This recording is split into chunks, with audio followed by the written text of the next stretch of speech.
Hiç fark ettin mi? Her yıl binlerce insan yeni hedefler koyuyor. Bu yıl daha sağlıklı olacağım. Bu yıl daha çok kitap okuyacağım. Daha disiplinli çalışacağım. Spora başlayacağım. Bu yıl para biriktireceğim. Bu yıl işimi büyüteceğim. Bu yıl kendimi değiştireceğim. Ama sonra ne oluyor? Ocak ayının heyecanı geçiyor. Şubat geliyor, motivasyon düşüyor. Hayat eski ritmine dönüyor. Telefon yine aynı şekilde kullanılıyor. Yemek düzeni yine bozuluyor. Egzersiz yine erteleniyor. Kitap yine yarım kalıyor. Hedefler yine deftere yazılmış güzel cümleler olarak kalıyor. Ve sonra en kötüsü oluyor. İnsan kendini yargılayıp eleştirmeye başlıyor. Benim iradem zayıf. Ben disiplinli biri değilim. Ben başladığımı sürdüremiyorum. Benden olmuyor. Ama bugün sana çok önemli bir şey söyleyeceğim sevgili dost. Sorun çoğu zaman senin iraden değil. Sorun sisteminin olmaması. Çünkü motivasyon başlatır ama sistem sürdürür. Motivasyon ateşi yakar ancak sistem o ateşi besler. Motivasyon seni ayağa kaldırabilir ancak sistem seni yolda tutar. İşte bugün Bilinçaltı Kodlar serimizin 15. videosunda şunu konuşacağız. Motivasyon biter, sistem kazandırır. Bu videoyu özellikle James Clear'in Atomik Alışkanlıklar kitabından ve onun fikirlerinden ilham alarak hazırladım. Çünkü James Clear'in çok temel bir mesajı var. Büyük sonuçlar çoğu zaman büyük patlamalarla değil, küçük ama sürekli tekrar edilen sistemlerle oluşur. Başarılı insanlar her gün motive oldukları için başarılı değildir. Başarılı insanlar motivasyonları düştüğünde bile onları doğru yöne taşıyan sistemler kurdukları için başarılıdır. Burası çok önemli. Birçok insan hedefe aşık olur ama sistemi ihmal eder. Oysa hayatını değiştiren şey yılda bir kez yazdığın büyük hedefler değil, her gün tekrar ettiğin küçük davranışlardır. Bugün ne yaptın? Yarın kim olacağını yazar. Bugün tekrar ettiğin şey yarın otomatik bir davranışa dönüşür. Bugün otomatikleşen şey zamanla kimliğine karışır.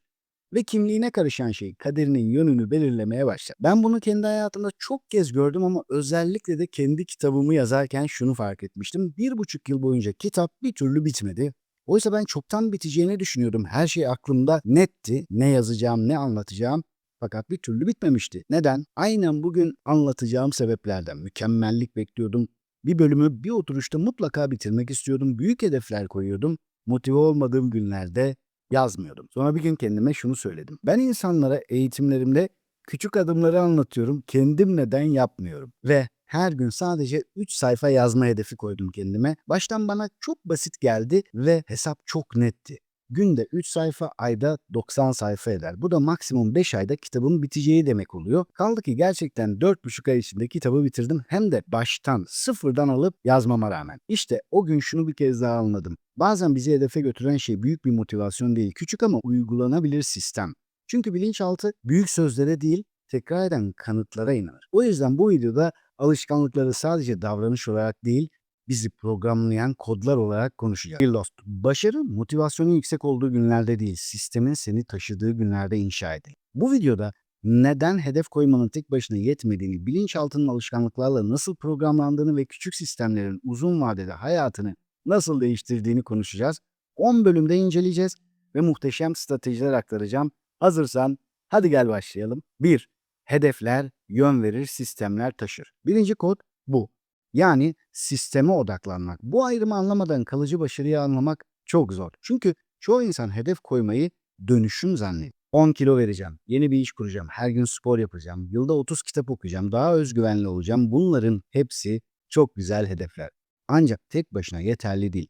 Çünkü hedef sana nereye gitmek istediğini söyler, sistem ise seni oraya götürecek yolu kurar. Hedef sonuçtur, sistem süreçtir. Hedef uzak noktadır, sistem bugün atılacak adımdır. Yani hedef ulaşmak istediğin yerken sistem seni oraya ulaştıracak olan o süreçtir. Ve hayatta birçok insanın kaybettiği yer burası. Hedef büyük ama sistem yok. Hayal büyük ama günlük yapı yok. Niyet güzel ama çevre tasarımı yok. Motivasyon var, sürdürülebilir bir ritim yok. James Clear'in çok güçlü bir bakışı var. Kazananlar ve kaybedenler çoğu zaman aynı hedeflere sahipler. Olimpiyatlara katılan herkes altın madalya ister diyor. Bir sınava giren herkes başarılı sonuç ister. Kitap yazmak isteyen herkes kitabını bitirmek ister. Zayıflamak isteyen herkes sağlıklı bir bedene ulaşmak ister. Eğer hedef tek başına belirleyici olsaydı aynı hedefi koyan insanlar aynı sonucu alırdı. Ancak öyle olmuyor. Farkı oluşturan şey hedefler değil, hedefe hizmet eden sistemi kurup kurmamak. Bunu şöyle düşün. Mesela bir çiftçi toprağa bakmadan, tohumu doğru zamanda ekmeden, sulama düzeni kurmadan sadece ben büyük bir hasat istiyorum derse bu hedeftir. Ama hasadı getiren şey hedef değil, toprağın her gün işlenmesidir. İnsan hayatı da böyledir. Sen büyük bir başarı istiyorsan önce o başarıyı taşıyacak günlük sistemi kurmalısın. Mesela Cristiano Ronaldo'ya bakalım. Onu zirveye taşıyan müthiş yetenekleri mi acaba? Büyük hedefleri mi? Hayır, onu zirvede tutan şey antrenman sistemi, beslenme sistemi, uyku ve toparlanma sistemi, yıllarca bozulmayan çalışma ritmi. Yani hedef yıldız olmak olabilir ama yıldız kalmak sistem ister. Burada ilk soru şu, benim hedefim ne? Ama asıl soru şu, beni bu hedefe taşıyacak günlük sistem ne? Çünkü sistem yoksa motivasyon bittiği gün eski hayatına dönersin. 2. Büyük değişim küçük tekrarlarla başlar. Büyük değişim için küçük tekrarlar gerekir. Birçok insan değişimi yanlış yerde aradığı için kaybediyor. Büyük kararlar, büyük motivasyonlar, büyük başlangıçlar, büyük meydan okumalar, büyük sözler. Ama hayat çoğu zaman büyük patlamalarla değil, küçük tekrarlarla değişiyor. Her gün %1 daha iyi olmak fikri burada çok güçlüdür. Bugün çok küçük görünür. Bir sayfa kitap okumak ne değiştirir? 5 dakika yürümek, bir bardak su içmek, bir cümle yazmak ne değiştirir? Bir paragraf yazmak ne değiştirir? Bir telefon görüşmesi yapmak neyi değiştirir? Evet, o gün belki çok şeyi değiştirmez. Ancak tekrarlandığında her şey değişir. Çünkü zaman tekrar edilen şeyi büyütür. Sen iyi alışkanlıkları tekrar edersen zaman onları büyütür. Sen kötü alışkanlıkları tekrar edersen zaman onları da büyütür. Bu yüzden zaman tarafsız değildir. Her gün %1 daha iyiye gitmek ilk gün görünmez, ikinci gün de görünmez ama bir süre sonra o küçük farklar birikmeye başlar ve bir süre sonra muhteşem sonuçlar ortaya çıkar. Burada Japonların Kaizen anlayışını bir düşünmek lazım, anlamak lazım. Toyota'nın üretim felsefesinde de küçük iyileştirmeler çok merkezi bir yer tutuyor. Bir anda devrim yapmak yerine sistemi her gün iyileştirmeye karar veriyorlar. Kaizen'den ilham alıp küçük hataları görmek, küçük düzeltmeler yapmak, küçük verim artışlarını önemsemek ve zamanla büyük bir kalite kültürü oluşturmak. Bunu başardıklarını da görüyoruz. Bugün dünyanın en çok satılan otomobili olması kesinlikle bir sürpriz değil. Her gün biraz daha net, biraz daha disiplinli, biraz daha farkında, biraz daha sağlıklı, biraz daha üretken. İşte bu seni zirveye taşır. Burada bir tehlike var belki. İnsan küçük adımları küçümsüyor çünkü. Bu kadar az şeyden ne olacak diyor ve yapmıyor. Oysa küçük adımın gücü küçük olmasında değil, tekrar edilebilir olmasındadır. Büyük ama sürdürülemeyen bir davranış yerine küçük ama sürekli bir davranış çok daha değerli. Zaten büyük ama yapılmayan bir davranışın ne önemi var ki? Büyük ama harekete geçirmeyen bir hedefin ne önemi var ki? Her gün bir sayfa okursan bilinçaltına şunu söylemiş olursun. Ben okuyan bir insanım. Her gün 15 dakika yürürsen ben egzersiz yapan bir insanım demiş olursun. Her gün küçük bir üretim yaparsan ben üreten bir insanım demiş olursun. Slogan gibi değil, kimlik gibi. Ve işte bunlar her gün attığın küçük imzalardır ama kocaman hale gelir. 3. Alışkanlık döngüsü. Bilinçaltı nasıl otomatikleşir? Beyin enerji tasarrufu yapmayı çok seviyor. Her şeyi bilinçli düşünmek istemez. Her sabah diş fırçalarken uzun uzun düşünmezsin. Araba kullanmayı öğrendikten sonra her hareketi analiz etmezsin. Telefon bildirim sesi geldiğinde çoğu zaman fark etmeden elin telefonuna gider. Neden? Çünkü beyin tekrar eden davranışları sever ve otomatikleştirir. Burada James Clear'ın anlattığı alışkanlık döngüsü 4 aşamayla çalışıyor. İşaret, istek, tepki ve ödül. Bir işaret gelir. Beyin bir şey fark eder. Mesela telefon titrer. Burada istek oluşur. Acaba ne geldi dersin. Tepki gelir. Telefonu eline alırsın ve sonra ödül gelir. Yeni bir mesaj.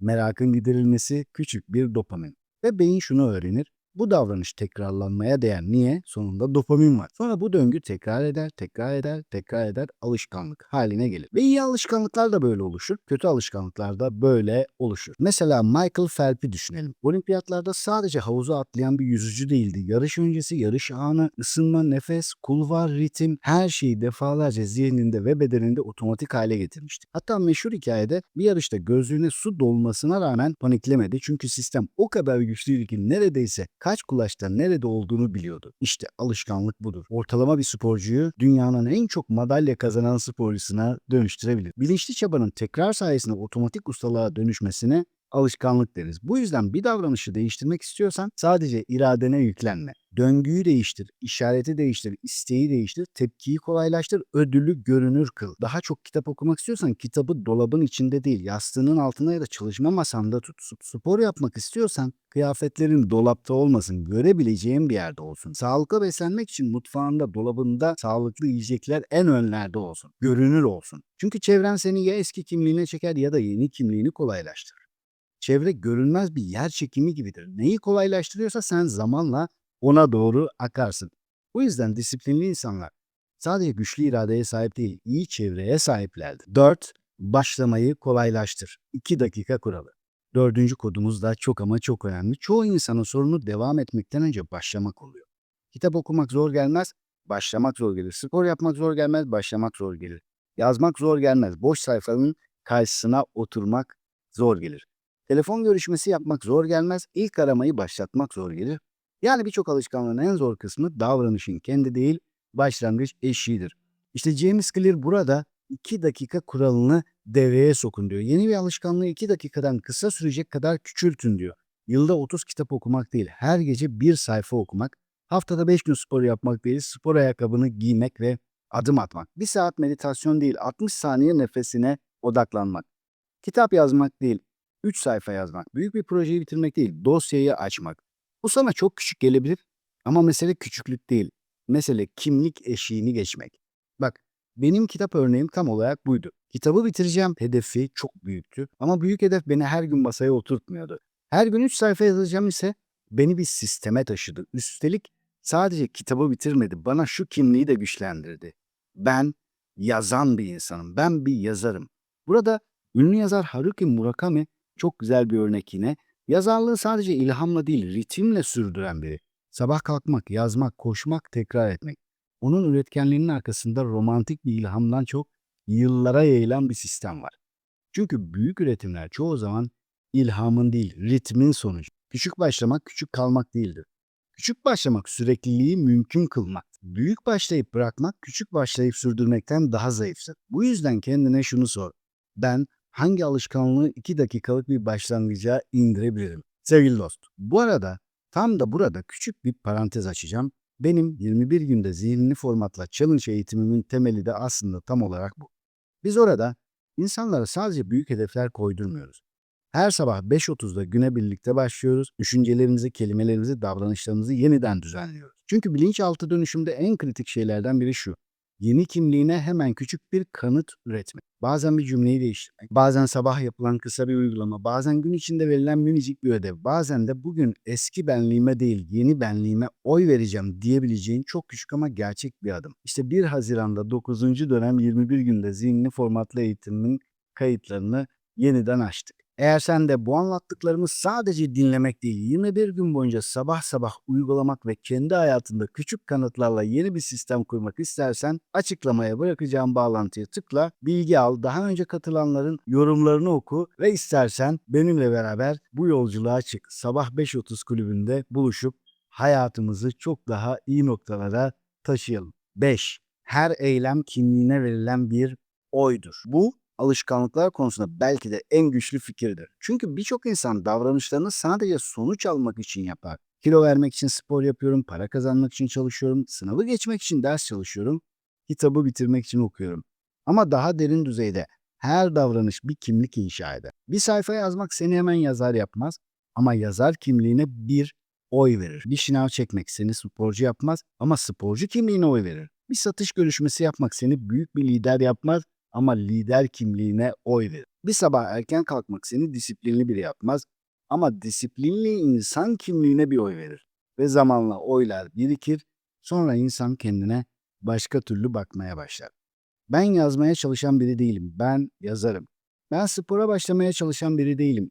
Ben bedenine değer veren biriyim. Ben disiplinli olmaya çalışan biri değilim. Ben sözünün arkasında duran biriyim. İşte gerçek dönüşüm burada başlar. Çünkü davranış kimliği besler, kimlik de davranışı kolaylaştırır. Bu çift yönlü bir döngüdür. Sen eylem yaptıkça kimliğin güçlenir, kimliğin güçlendikçe eylem yapmak çok çok kolaylaşır. Burada Muhammed Ali'yi düşünelim. Dünya ona en büyük demeden önce kendine ben en büyüğüm diyordu ama sadece söylemiyordu. O kimliğe uygun çalışıyor, o kimliğe uygun duruyor, o kimliğe uygun dövüşüyordu. Bir gazeteci günde kaç mekik çekiyorsun diye sorduğunda bilmiyorum demişti. Gazeteci şaşırınca şöyle cevap vermişti. Acımaya başlayınca sayıyorum. O yüzden kaç tane çektiğimin farkında değilim. İşte bilinçaltı sözden çok böyle kanıtlara dayanır. Ben disiplinliyim dediğinde kanıtın ne diye sorar bir bakıma. Ben üretkenim dediğinde kanıtın ne diye sorar sana. Yani kanıt gösterirsen inanır ve seni yarın da buna göre yönlendirir. Eğer Söylediğin şeye küçücük de olsa bir kanıt üretirsen hemen bilinçaltın sana hizmet etmeye başlar. Aksi takdirde önüne dirençler koyar. Neden? Çünkü der ki bu yeni kimlik bana inandırıcı gelmedi. Eski kimlik yüzlerce kez tekrar edilmiş. Burada kalmak daha güvenli. 6. En önemlilerinden biri motivasyonu bekleme, çevreyi tasarla. Şimdi insanlar çoğunlukla şurada kaybediyor. Motivasyonum gelince başlayacağım, içimden gelsin yapacağım, bir enerji gelsin toparlanacağım. Ama motivasyon çok güvenilir bir yakıt değil. Bugün var yarın yok. Sabah yüksek, akşam düşük. Bir söz duyarsın yükselir, bir problem çıkar düşebilir. Motivasyona bağlı bir hayat, hava durumuna bağlı tarım yapmak gibidir. Bugün güneş var diye ekersin, yarın yağmur var diye bırakırsın. Oysa sistem insanı duygudan bağımsız bir şekilde taşır. Burada çevre tasarımı çok önemli. Çünkü insan çoğu zaman içinde bulunduğu çevrenin en kolay davranışını seçer. Telefon yanındaysa ona uzanmak kolaydır. Şeker göz önündeyse yemek kolaydır. Kitap görünür haldeyse okumak kolaydır. Spor kıyafetleri hazırsa spor yapmak kolaydır. Görünür değilse ertelemek kolaydır. Çalışma masası dağınıksa odaklanmamak kolaydır. Ama çevreyi değiştirirsen davranış akışı değişir. Kitabı görünür kıl, telefonu daha uzağa koy. Spor kıyafetlerini akşama hazırla, sağlıklı yiyeceği göz önüne koy. Çalışma ortamını sadeleştir. Gereksiz uygulama bildirimlerini kapat. Yapmak istediğin davranışı en az dirençli bir yol haline getir. Bırakmak istediğin davranışı zorlaştır. Kendine sor lütfen. Ben hangi kararları azaltırsam beynimin işini kolaylaştırırım ve çevrem benim istediğim hale gelir. Masanın üstüne bir kitap koymak komuttur. Buzdolabındaki yiyecekleri seçmek bir komuttur. Takip ettiğin hesaplar bir komuttur ve sen farkında olmadan bu komutlara cevap verirsin. O yüzden güçlü insan sadece kendini yönetmez, çevresini de yönetir. YouTube algoritması sana neler öneriyor? Bir bak lütfen. Instagram algoritması neler öneriyor? Bir bak. O da bir nevi çevredir. Kimler görünür, kimler görünmez ve sen hedeflerine uyumlu olarak kimleri görünür kılmalısın. 7. Gecikmiş ödülü görünür kıl. İyi alışkanlıkların en büyük problemi şudur. Ödül genellikle geç gelir. Spor yaparsın, vücudun hemen değişmez, aksine kas ağrısı çekersin. Bugün sağlıklı beslenirsin ama tartıda hemen farkı göremezsin. Bugün kitap okursun ama bilgi hemen görünür hale gelmez. Bugün para biriktirirsin ama hesabın bir anda büyümez. Kötü alışkanlıkların ödülü ise hemen anlıktır. Tatlı hemen haz verir. Telefon hemen dopamin verir. Ertelemek rahatlığı anında verir. Şikayet etmek hemen boşalma hissi verir. İşte bu yüzden iyi alışkanlıkları sürdürmek için ilerlemeyi görünür hale getirmelisin. Beynin bir şey oluyor demesi güzeldir. James Clear'in anlattığı ataç yöntemi o kadar uygulanabilir bir şey ki genç bir borsa brokerının masasında 2 kavanoz var diyor. Birinde ataçlar duruyor, biri boş. Her satış aramasından sonra bir atacı boş kavanoza atıyor. Gün boyunca bu küçük hareket ilerlemenin somut kanıtı haline geliyor. Ve her ataç şunu söylüyor. Bir adım attım, bir oy verdim, bugün sıfır çekmedim, bugün kimliğimi korudum. Bu basit ama çok çok güçlüdür. Çünkü beyin ilerlemeyi görmeyi sever. Kanıt görmeyi sever. Takviminde bir çarpı işareti, bir tabloya bir tik atmak, bir kavanoza taş atmak, bir zincir oluşturmak bunların hepsi küçük ödüllerdir. Jerry Seinfeld'in yazma alışkanlığıyla ilgili anlatılan zinciri kırma yaklaşımı da buna benziyor. Her gün yazdığında takvimine bir işaret koyarsın. Bir süre sonra amaç sadece yazmak değil artık zinciri korumak olur. Çünkü ilerleme görünür olursa motivasyon buradan gelir. Gerçek motivasyon budur ve kalıcı olur. Eylemden önce değil zannedildiği gibi eylemden sonra gelir. Küçük bir adım atarsın, beyin ilerlemeyi görür. Ben yapıyorum der. Sonra motivasyon çok ama çok yükselir. İlerleme üretirsen, ilerleme görünür olursa beyin devam etmek ister. 8. Kötü günlerde kapsamı daralt, programı koru. Bu bence alışkanlıkların en kritik bölümü olabilir. Çünkü herkes iyi günlerde disiplinli olabilir. Enerjin yüksekken spor yapmak kolay, moralin iyiyken üretmek kolay, zamanın varken okumak, güzel şeyler yapmak kolay. Ama kimlik kötü günlerde korunur. Yorgunken, canın istemezken, plan bozulmuşken, moralin düşmüşken, işler yoğunken, bir problem çıkmışken. İşte o günlerde sistemin gerçek gücü ortaya çıkar. Çünkü mükemmeliyetçilik alışkanlıkların katilidir. Birçok insan şunu yapıyor. Bugün bir saat spor yapamayacağım, o halde hiç yapmayayım. Bugün 30 sayfa kitap okuyamayacağım, o zaman hiç okumayayım. Bugün tam çalışamayacağım, o halde hiç başlamayayım. Ve böylece sıfır çeker. 1-0, sonra ikinci gün, üçüncü gün Zincir kırılır, kimlik zayıflar. Oysa kötü günlerde yapılacak şey bırakmak değildir, kapsamı daraltmaktır. 60 dakika spor yapamazsın, 5 dakika, 10 dakika yapabilirsin. 30 sayfa okuyamıyor musun? 1, 2, 3 sayfa okursun. 1 saat çalışamıyorsan 10 dakika çalışırsın. Uzun bir tefekkür, meditasyon yapamıyorsan birkaç nefes egzersizi yaparsın. Büyük üretim yapamıyorsan bir cümle yazarsın.